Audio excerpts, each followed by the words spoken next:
Halo, nama saya Ricky. Dalam video kali ini saya mau ngebahas tentang pola pikir orang miskin dan pola pikir orang kaya. Dan sebelum saya mulai, sekarang saya ngejalanin program life coaching. Kalau kamu tertarik, bisa tunggu infonya di akhir video. Oke, jadi di sini saya ngebahas tentang pola pikir kaya dan miskin ini bukan cuma masalah keuangan, tapi masalah kesehatan juga, hubungan dengan orang lain, oke, dan kesuksesan di semua area hidup kita. Dan intinya, pola pikir orang kaya itu adalah pola pikir yang bikin kita setiap hari bisa bahagia, bisa lebih bersyukur, kesehatan lebih baik, oke? Dan sebaliknya, pola pikir orang miskin ini adalah yang bikin kita stres, depresi, dan duit habis, oke? Dan hubungan dengan orang lain nggak bagus.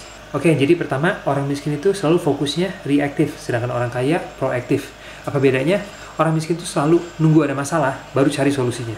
Tapi kalau orang kaya itu udah siap-siap, sebelum ada masalah, mereka cegah duluan. Contohnya, orang kaya itu rajin olahraga, nge-gym, makan sehat, untuk mencegah diabetes jantung, oke? Dan bisa minimalkan setidaknya resikonya, walaupun nggak bisa mencegah.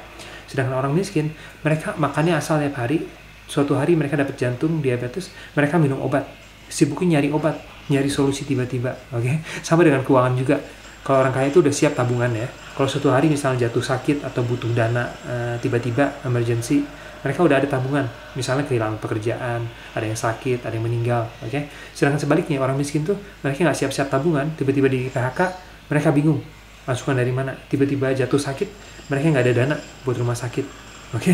Jadi ini nggak proaktif, nggak siap-siap untuk suatu masalah. Oke, kedua, orang miskin tuh fokusnya dengan instant gratification atau kepuasan sementara. Sedangkan orang kaya fokus dengan delay gratification atau kepuasan jangka panjang. Jadi instant gratification tuh biasa fokusnya main HP. Pengen enaknya hari ini aja makan donat, makan junk food. Tapi kita makan junk food terus tiap hari. Nanti sebulan kemudian, setahun kemudian, akhirnya sakit jantung, diabetes. Sedangkan kepuasan jangka panjang, kita bisa misalnya hari ini makan ayam dada, olahraga. Walaupun susah, tapi jangka panjangnya bisa dapat body goal, oke? Lebih percaya diri, punya tabungan banyak. Oke, itu kebalikannya. Dan orang kaya juga fokusnya selalu untuk jangka panjang, hubungan dengan orang lain.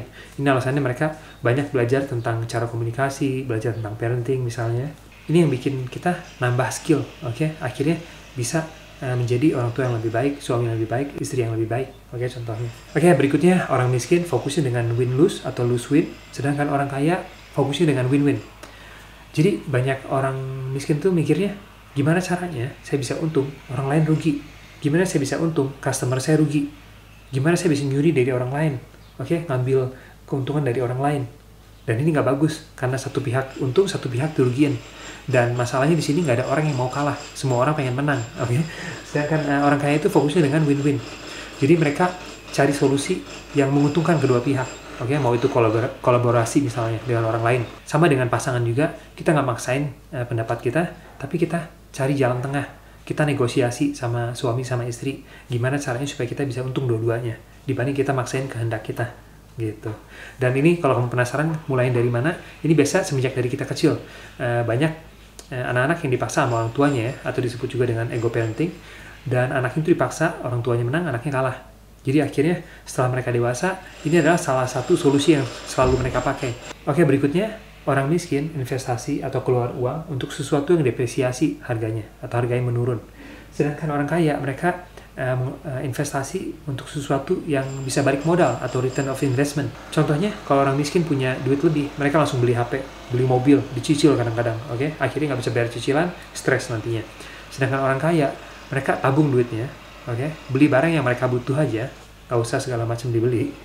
Dan mereka juga nabung dulu sebelum beli mobil supaya nggak usah nyicil dan akhir-akhirnya bisa hemat. Dan orang kaya juga nggak beli misalnya HP setiap waktu ya, padahal nggak butuh, baju setiap waktu padahal nggak butuh. Tapi mereka invest misalnya beli rumah, beli tanah yang harganya naik. Dan orang kaya juga, misalnya kalau mereka beli kamera, beli apa ya, itu biasa ada gunanya untuk mengembangkan bisnis gitu ya. Ini beda misalnya kalau kamu misalnya beli kamera baru karena kamu pengen punya YouTube channel atau apapun itu beda. Itu kesimpulannya lebih investasi untuk jangka panjang, jadi nggak apa-apa. Dan satu lagi nih, bukan artinya orang kaya ini nggak pernah boleh beli barang mewah. Mereka bisa beli barang mewah, tapi itu hasil dari investasi. Jadi kalau mereka misalnya dapat penghasilan, gaji, ya, gajinya dipakai buat investasi dulu, nanti baru hasilnya dipakai buat beli barang mewah yang mereka pengen. Oke, sedangkan orang miskin, mereka dapat gaji langsung dipakai. buat beli barang mewah, apapun itu, HP, mobil, dan kadang-kadang dicicil seringnya. Oke, berikutnya, orang miskin menghindari kegagalan, sedangkan orang kaya menerima kegagalan. Ini sama seperti fixed mindset dan growth mindset. Jadi orang miskin itu punya mindset yang fix atau nggak mau berkembang ya. Mereka kalau misalnya nyobain sesuatu gagal, mereka langsung nyerah. Sedangkan orang kaya, mereka gagal terulang-ulang ya. Mereka gagal beberapa kali sampai mereka bisa menjadi lebih baik. Ini contohnya seperti Thomas Alva Edison ya. Sebelum dia menemukan bohlam lampu, dia gagal sampai 1000 kali sebelum bisa dapat bohlam lampu. Kalau dia nyerah pas pertama kali nyobain, kemungkinan besar kita nggak punya bohlam lampu hari ini. Oke, jadi orang sukses tuh nggak takut gagal karena mereka tahu kegagalan itu adalah bagian perjalanan untuk menuju sukses. Dan kalau kamu penasaran kenapa rata-rata orang nggak mau gagal, nggak mau mencoba atau takut menantang diri sendiri, ini karena semenjak dari kita sekolah atau dibesarin sama orang tua. Kita kalau di sekolah ya, sistem sekolah kita, kalau kita gagal kita dihukum, kadang-kadang dipermalukan juga, suruh berdiri di depan kelas atau apapun itu. Akhirnya setelah kita dewasa, kita nggak mau gagal, nggak mau nyobain sesuatu yang baru karena takut gagal dan malu akhirnya. Oke, padahal kegagalan ini adalah kunci untuk kesuksesan. Jadi awal mulanya sejak dari kita kecil. Intinya impian apapun yang kita punya, goal apapun yang kita punya, kita jalanin terus, jangan gampang nyerah. Karena semakin kita gagal, semakin kita bisa ambil pelajarannya untuk bisa lebih baik ke depannya. Oke, berikutnya, orang miskin fokusin dengan shiny object, sedangkan orang kaya fokus untuk jangka panjang. Jadi orang miskin tuh sering banget melihat, wah, apa yang lagi ngetren? Wah, lagi ngetren nih, invest buat stok Bitcoin misalnya. Akhirnya mereka beli Bitcoin. Pas itu lihat lagi orang lain, wah, orang pada bikin coffee shop. Mereka buka coffee shop juga. Jadi cuma ngikutin orang doang, tapi mereka nggak punya pendapat sendiri untuk terus jalanin. Ini contohnya seperti Arnold ya. Sebelum Arnold dulu sukses, dia dari semenjak dia muda, dia pengen jadi bodybuilder. Walaupun semua orang bilang ini nggak masuk akal, dia dianggap orang gila ya, pengen ke Amerika jadi bodybuilder. Tapi dia tetap jalanin sampai 5 tahun, 10 tahun, 15 tahun, 20 tahun ya. Akhirnya sukses. Karena kesuksesan ini bukannya ngikutin orang lain, tapi kita cari sesuatu yang kita pengen jalanin dan kita jalanin terus untuk jangka panjang. Ini dari pengalaman saya sendiri ya. Dulu saya pengen bisnis buka restoran Vietnam, saya pengen buka toko drone, saya pengen buka toko 3D printing. Banyak banget idenya, tapi nggak ada satupun yang saya tekuni. Akhirnya nggak ada yang berhasil. Dan lebih baik sebenarnya kalau saya fokus cuma satu hal, dan saya fokus itu satu hal dengan 100%. Pasti bakal lebih berhasil akhirnya. Oke? Ini sama dengan Adere Arnold. Adere dari zaman dulu, semua orang belum hobi bodybuilding, dia udah bodybuilding duluan. Sampai tahunan, nggak berhenti-berhenti, akhirnya dia jadi juara. Oke? Ini makanya, intinya butuh sampai tahunan sebelum kita bisa menjadi suatu ahli di suatu bidang. Oke, berikutnya orang miskin itu fokus untuk menjual waktu mereka untuk uang. Ini kenapa banyak orang fokusnya untuk nyari gaji di kantor. Tapi kalau udah sakit, nggak ada masukan lagi. Ini dari pengalaman saya sendiri, saya dulu kerja sampai 80 jam seminggu di kantor, sampai lupa kesehatan saya sendiri. Akhirnya sakit-sakit, oke? Dan akhir-akhirnya yang ada, tabungan yang kita punya ya, dipakai buat rumah sakit akhirnya. Dan sebaliknya, orang kaya itu fokus dengan menyelesaikan masalah untuk mendapatkan uang. Jadi, kalau orang miskin tuh bisa kerja sampai puluhan jam ya, tapi hasilnya nggak ada kadang-kadang.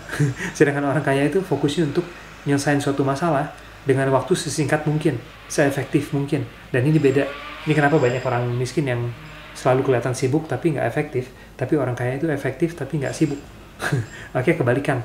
Jadi mereka fokusnya untuk menyelesaikan masalah, untuk mendapatkan uang. Jadi kebalik. Oke, jadi itu beberapa perbedaan antara pola pikir orang miskin dan orang kaya. Semoga membantu videonya. Dan seperti saya bilang, sekarang saya ngejalanin program life coaching. Kalau kamu tertarik, bisa cek websitenya indovintagefamily.com. Dan di sana nanti kamu bisa booking waktu. Dan kita ngobrol dulu, kalau kamu cocok, bisa daftar.